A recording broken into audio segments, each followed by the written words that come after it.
Elemento subjetivo do ofensor. Então, agiu com dolo intenso, agiu com culpa grave, ou o contrário, agiu com culpa leve, ou então, aqui só está sendo responsabilizado porque é responsabilidade objetiva, independente de culpa, teoria do risco, artigo 927, parágrafo único. Ou seja, mais ou menos.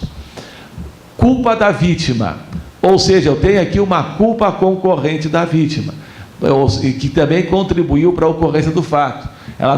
Forneciam para ela os EPIs, ela não usava, quando não estavam fiscalizando, ela tirava. Eu tenho uma culpa concorrente da vítima. E eu tenho também a valorizar a situação econômica das partes.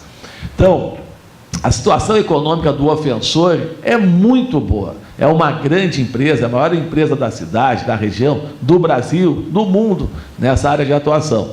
Ou o contrário, aqui é uma pequena empresa, uma microempresa, uma indenização muito alta vai quebrar essa empresa. Agora, a situação econômica da vítima, essa é uma questão muito controvertida. Tem alguns autores que entendem que se deve reconhecer. Eu, pessoalmente, acho que não, porque aí fere direitos fundamentais. Se entra no plano da discriminação socioeconômica. Então, na minha opinião, não se deve considerar, embora tenha autores de nomeada que acabem valorizando. Para mim, se deve valorizar apenas a situação econômica do ofensor. Agora, repare, qualquer semelhança com o direito penal não é mera coincidência. Lá no direito penal, eles têm um problema semelhante ao nosso. Eles também fazem um arbitramento das penas. Homicídio, 6 a 20 anos, 12 a 30 anos. Homicídio e liberdade são dois valores diferentes. Então, na verdade, o juiz está arbitrando, olha, nesse caso, e está analisando exatamente essas mesmas circunstâncias. Qual é a diferença em relação ao direito penal? É que lá eles têm parâmetros. Eles têm um parâmetro máximo e um parâmetro mínimo. Tem pena máxima e pena mínima. Essa é a diferença que eles têm. Para nós não temos a indenização mínima e a máxima.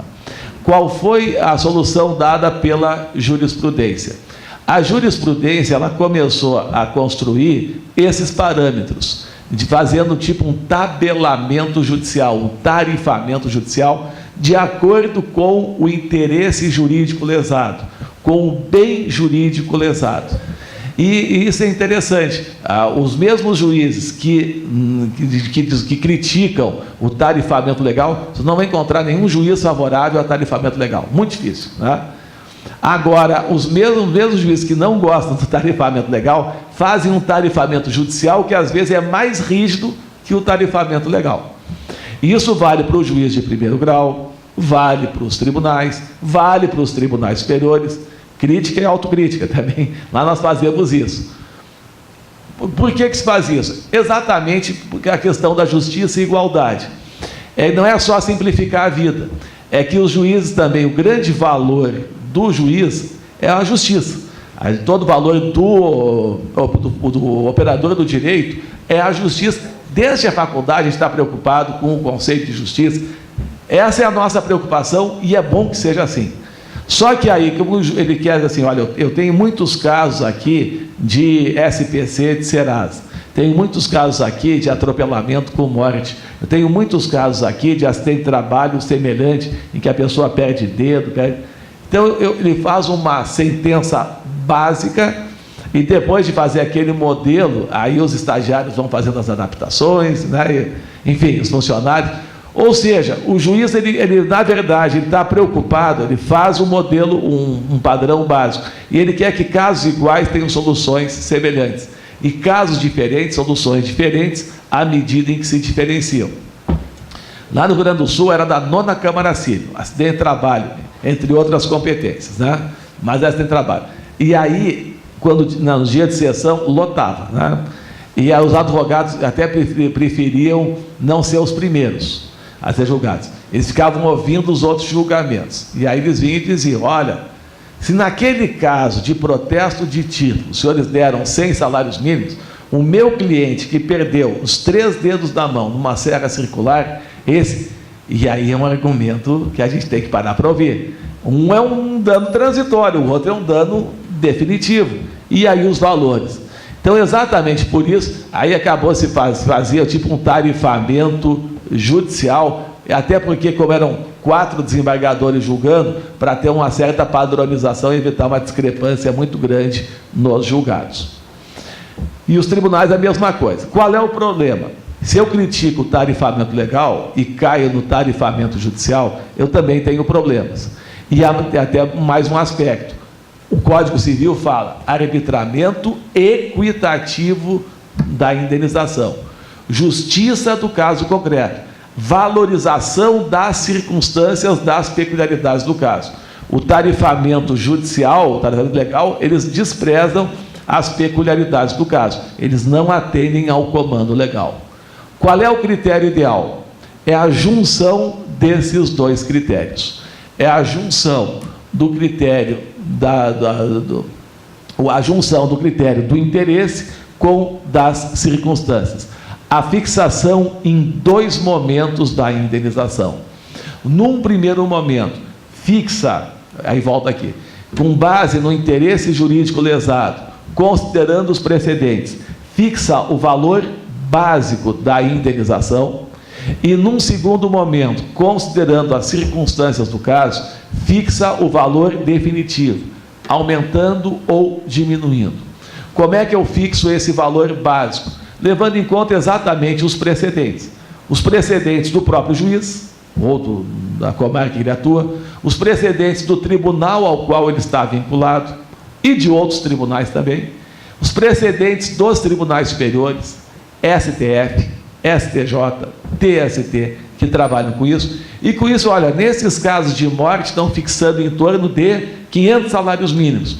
Esse é o valor básico da indenização. E aí, num segundo momento, aí eu vou para os casos, eu vou então trabalhar com os valores definitivos. Então, é a reunião dos 2 critérios. Tem um nome técnico isso, que é os grupos de casos típicos. É um critério que se pode usar em outras situações. Lá no começo eu falei da minha tese de doutorado. Quando eu elaborei a minha tese de doutorado, a minha ideia principal era trabalhar com o princípio da reparação integral e com as exceções previstas no Código Civil. Daí a pessoa disse, não, avança um pouco mais, e aí trabalha com a quantificação em uma situação concreta. E aí eu peguei o caso de homicídio, peguei o 948, fiz toda a análise do 948. Disse, não, está faltando uma coisa, o que está faltando? Dano moral. Mas dano moral não se aplica o princípio da reparação integral. Ok, será que não se aplica? Não tem como fazer uma aplicação? E aí então me debrucei sobre o dano moral, né? E aí, analisando, aí eu fui na jurisprudência do STJ, na época eu era desembargador lá no Sul, e peguei 10 anos de jurisprudência do STJ, de 97 a 2007.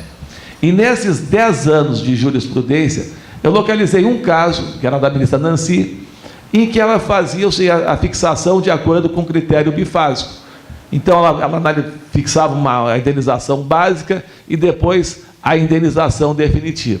E quando eu me defrontei com o parágrafo único 953, aqui está a solução. Então, a partir daquela inspiração daquele caso e a partir da regra legal, então a gente pode construir, positivar um método próprio para a quantificação do dano moral em 2 fases. Um valor básico da indenização na primeira fase, o valor definitivo em segunda fase, semelhante ao que eles fazem lá no direito penal. Nelson Gria, Roberto Lira, etc., que a gente estuda. E aí, quando eu estava já no STF, sustentei isso na minha tese de doutorado, está no meu livro, aí depois eu publiquei o livro, tarará. E quando eu já estava no STJ em 2011, eu cheguei lá em 2010. Em 2011, ainda era processo físico, chegou um processo e eu comecei a olhar, interessante, né? Era exato, só se discutia a indenização por dano moral num caso de morte. Era uma senhora que havia sido atropelada por uma caminhonete no interior do Espírito Santo. Havia falecido e o marido viúvo ingressou com a ação indenizatória. E o juiz fixou a indenização em R$10 mil.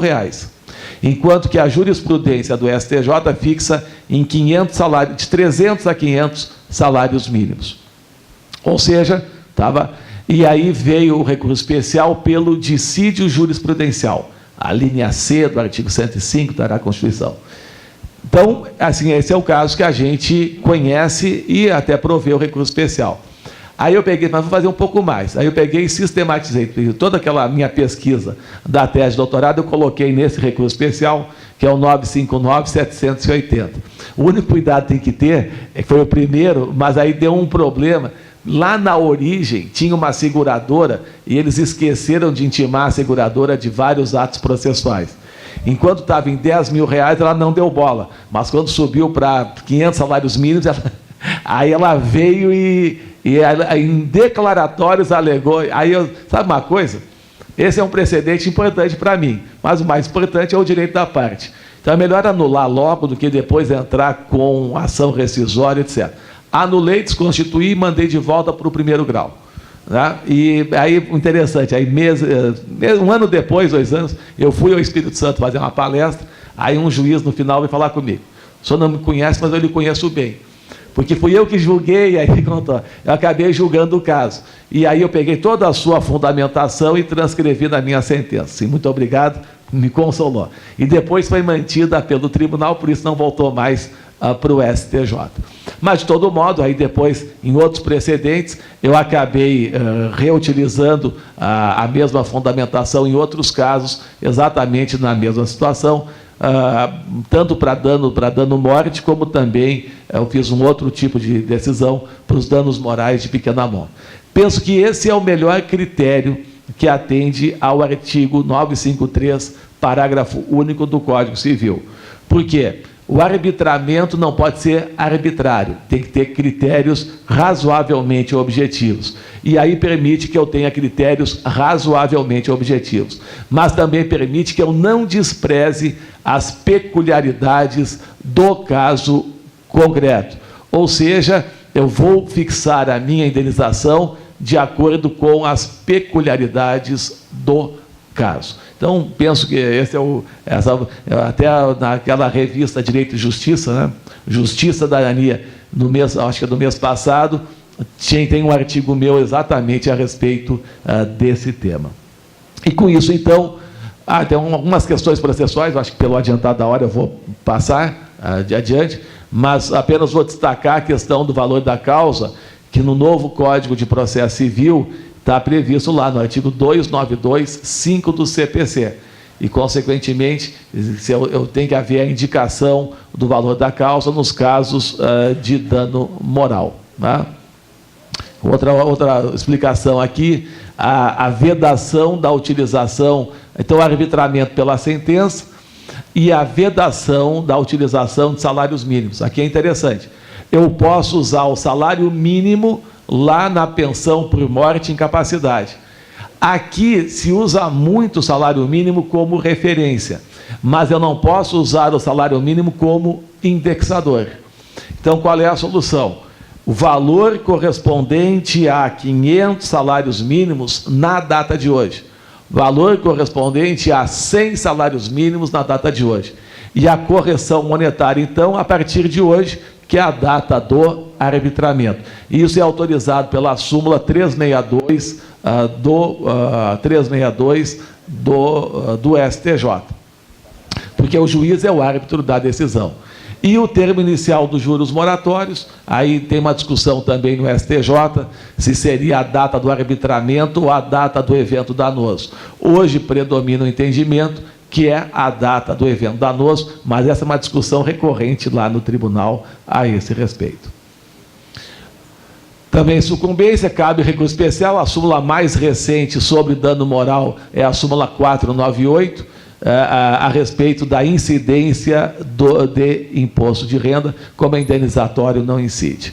Com isso, então, eu vou encerrando a minha palestra o meu encontro com os senhores, apenas dizendo, em relação especificamente ao dano moral, que ele é um instituto muito nobre, e ele é uma conquista de toda a comunidade jurídica e, principalmente, de toda a sociedade. Por isso, nós temos que lutar exatamente para a sua preservação. Claro, cuidar com os excessos, e é isso aí cabe à jurisprudência fazer, mas, principalmente, nós devemos lutar pela sua manutenção, porque ele é muito importante como um instituto de equilíbrio para as relações sociais. Muito obrigado a todos vocês e fico à disposição para perguntas. Obrigado. Eu sou desembargadora, mas tanto quanto o senhor também sou professora. Tenho essa face de Jano, uma voltada para a teoria e a outra para a pragmática. Primeiro, declarar a minha enorme satisfação de tê-lo podido ouvir nessa manhã. Aprendi bastante, agregou bastante valor. Eu convidei também alguns alunos do mestrado, do doutorado da universidade e também da graduação. Embora eu seja magistrada trabalhista, eu sou professora de civil e me dedico à matéria da responsabilidade civil. Houve uma parte que o senhor referiu na jurisprudência do STJ, a questão do não abatimento no quantum do benefício previdenciário. Eu lhe pergunto, na Justiça do Trabalho, como o empregador também contribuiu? Porque no STJ o DPVAT abate, porque quem é o ofensor contribuiu. No caso do benefício, o ofensor, a responsabilidade civil é extracontratual. Aqui no nosso caso, como nós analisamos uma responsabilidade civil que tem uma base contratual, porque há uma relação de emprego, gostaria de saber da sua manifestação acerca de abater o valor do benefício. Perfeito. No quanto. Obrigada. Eu penso que não. Eu acho que a ideia aqui tem um aspecto de ordem teórica e uma ordem prática. De ordem teórica é que, na verdade, aqui aplicando as regras do Instituto da Compensação lá do Código Civil, e que estabelece a questão das causas mesmo. Então, a causa da responsabilidade civil é o ato ilícito em si, enquanto que a causa do benefício previdenciário é o seguro social. Tem a contribuição do empregador, mas tem uma contribuição, não é só ele. O empregado é ele e toda a história dele, às vezes tem 20, 30 anos de contribuição. Então, como as causas são diferentes, não se compensa. E a outra é de ordem prática, que seria, mas pode haver o enriquecimento sem causa, que ele pode ganhar mais do que ganhava antes. Na prática, não ganha. Tá? Na prática, a gente sabe, primeiro, que as ações indenizatórias são demoradas e que, durante esse período, ele tem dificuldades, inclusive, da sua subsistência, recebendo apenas, muitas vezes, o benefício previdenciário. O auxílio acidente, auxílio doença, enfim, a aposentadoria. E, por isso, então, quando ele recebe aquela bolada anos depois, na verdade, vai um pouco compensar todos os prejuízos que ele teve, especialmente nos casos de acidente de trabalho mais grave. Eu penso que não se deve compensar. Mas, claro, a própria jurisprudência do STJ, ela fica um pouco contraditória. Ela autoriza a compensação no seguro DPVAT, mas não autoriza, que também tem a rigor causas diferentes, mas autoriza no caso não autoriza no caso do benefício previdenciário. Mas muito obrigado pela pergunta, verdade difícil. É a seguinte: um trabalhador desse que vem sendo exposto a esse agente insalubre, muitas vezes, por 10, 15 anos, e essa doença, digamos assim, estoura na mão de um empregador, sendo que pela realidade brasileira, pela característica brasileira, esse trabalhador teve vários contratos de emprego, desempenhando essa mesma profissão, estando exposto aos mesmos riscos, durante aí, esses 10, 15 anos, 3, 4, 5 empregadores.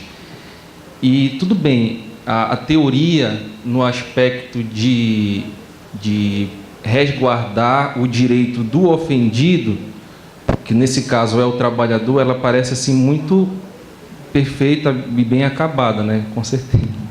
Mas assim, no aspecto de quem vai reparar esse dano, que no caso estoura na mão do último, né? Eu tenho dificuldade de... Perfeito. Bom, ótima questão. Eu já vivi a mesma angústia quando eu trabalhava lá no Sul, nas câmaras que julgavam acidente de trabalho. E nós tínhamos o problema da indústria metalúrgica, que é o problema perda auditiva induzida por ruído, que é uma doença ocupacional, né? E era muito comum lá na região de Caxias, e tem muita rotatividade de mão de obra. Então tem várias metalúrgicas, tem a Randon, Marco Polo, etc. Aí a pessoa sai de uma, passa uns 2, 3 anos uma, vai para outra, assim vai. Aí um domingo está ouvindo lá um jogo de futebol e aí a televisão vai aumentando, o rádio vai aumentando. Aí a família diz, olha, está ficando surdo. Aí ela vai e faz o exame e descobre que realmente está com uma perda auditiva. E aí o médico diz, olha, você não tem nenhuma doença, não tem diabetes, não tem. Então, na verdade, provável, isso é uma doença ocupacional. Perda auditiva induzida por ruído, etc. Aí a pessoa procura o sindicato, além do tratamento médico, o sindicato encaminha para o jurídico. E o jurídico acaba entrando com uma ação, uma demanda trabalhista, alegando, uma demanda indenizatória, alegando acidente de trabalho. Ok. Geralmente ele entra contra o último empregador. E a dúvida é, vem cá, só um pouquinho, ele já trabalhou, ele tem 20 anos de trabalho, trabalhou já em 5 empresas, por que eu que vou ter que pagar? Né? Na verdade, essa é uma questão de nexo causal, né? De nexo de causalidade, das teorias do nexo causal. Eu tenho lá a teoria da equivalência dos antecedentes, a teoria da causalidade adequada, a teoria do dano direto e imediato. Trabalhar com as duas primeiras, equivalência dos antecedentes e causalidade adequada. Então, a equivalência, na verdade, equiparam-se como causa todos os fatores que contribuíram para o ato ilícito.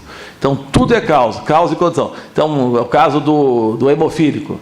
Então, não só a facada no braço, mas também a condição pessoal dele entra como causa, mas tudo se equipara. E acaba a pessoa que deu uma facada na mão respondendo pelo homicídio, pela morte.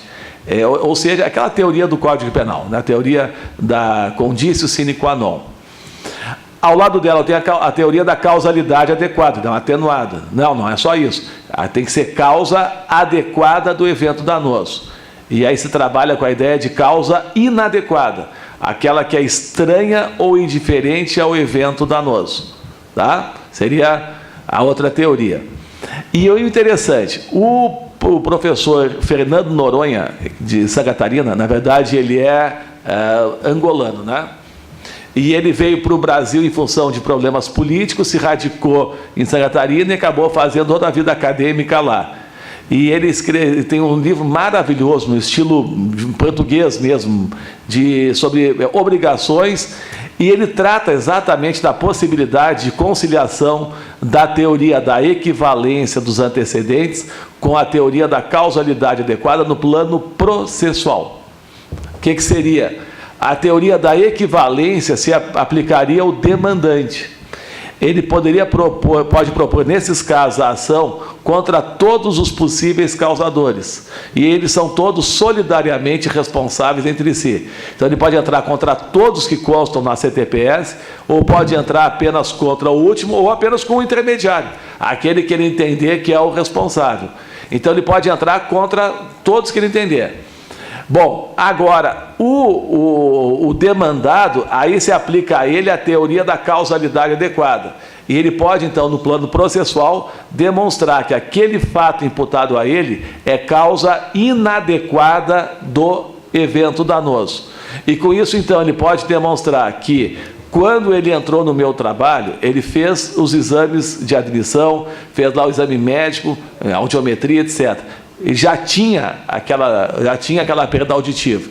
Durante o período que ele trabalhou na minha empresa, eu forneci para ele as EPIs, os EPIs, eu tenho uma CIPA organizada que controla a perfeita utilização. E quando ele saiu, foi demitido, ele fez novo exame e se constatou que não teve nenhuma alteração na doença dele. Consequentemente, o fato imputado a mim não é causa do evento danoso. O ônus da prova é dele, de mostrar que aquele fato imputado a ele causa inadequada do evento danoso. Eu penso que é a melhor solução, porque esse é um dos problemas mais... Eu tinha exatamente a mesma angústia, é um problema instigante, mas a gente tem que resolver com base na carga dinâmica das provas que o processo civil nos oferece. Então, a melhor solução é, então, aplicando as teorias do nexo causal no plano processual, na linha do professor Fernando Noronha, penso, para mim, resolveu o meu problema, né? E aí eu passei a utilizar exatamente essa linha de raciocínio e resolvi o meu problema, no caso, não sei se resolve o seu problema, mas eu acho que a solução é por aí. Bom, a minha pergunta é, como que o senhor enfrenta, na construção desse método, a objeção de que, a partir, por exemplo, do artigo 944, a indenização se mediria a partir da extensão do dano, que é uma objeção bem elaborada, e como é que o senhor enfrenta ela para levar em consideração determinados critérios como culpa no arbitramento do dano moral? Perfeito. Bom, excelente questão, né? Essa é a dificuldade que a gente tinha na própria... A primeira dificuldade que se tem é exatamente no plano teórico mesmo, é que a aplicabilidade ou não do princípio da reparação integral aos danos extrapatrimoniais, aos danos morais. Na doutrina francesa, a professora Geneviève Vinet entende que não se aplica, que o princípio da reparação integral se aplica apenas a danos patrimoniais, não se aplica a danos sem conteúdo econômico, exatamente pela discrepância entre os bens jurídicos com os quais se está trabalhando. Pessoalmente, eu entendo que é possível uma aplicação mitigada, de algum modo, que seria exatamente a questão do valor básico da indenização. Agora, num segundo momento, como eu estou trabalhando com bens jurídicos bem distintos, então é a vida, a integridade física, a liberdade, privacidade, etc. Então, nesse momento, eu posso ir acima e abaixo e posso utilizar outras circunstâncias que aparentemente poderiam estar em... Eu não vejo contradição, eu acho que é perfeitamente possível como critério. E conjugando, na verdade, o 944 com o 953, parágrafo único, que lá ele fala em circunstâncias do caso. E as circunstâncias do caso envolvem não só a gravidade do fato em si, mas também envolvem outros moduladores, como o elemento subjetivo, a conduta do ofensor, a conduta do ofendido e a situação econômica. Até o pessoal vai mais além, eu falei só a situação econômica do ofensor, mas fala em situação econômica, social, política do ofensor. Eu não gosto muito de fazer muito a fundo nessas questões, acho que é muita discriminação socioeconômica, não me agrada isso. Eu prefiro ficar só na situação econômica do ofensor. Mas eu penso que são ideias que podem ser compatibilizadas. Mas muito obrigado pela pergunta. Vamos encerrar as perguntas, agradecendo a boa vontade do ministro em respondê-las. Passou a manhã toda conosco e vamos agradecer, pedir uma salva de palmas ao ministro, agradecendo mais uma vez sua participação, e vou convidar Sua Excelência o desembargador José Maria Quadros de Alencar para entregar o certificado de participação do ministro aqui conosco, fazer um registro fotográfico. Agradecendo a participação e encerrando os trabalhos dessa manhã e desejando a todos bom almoço. Obrigada.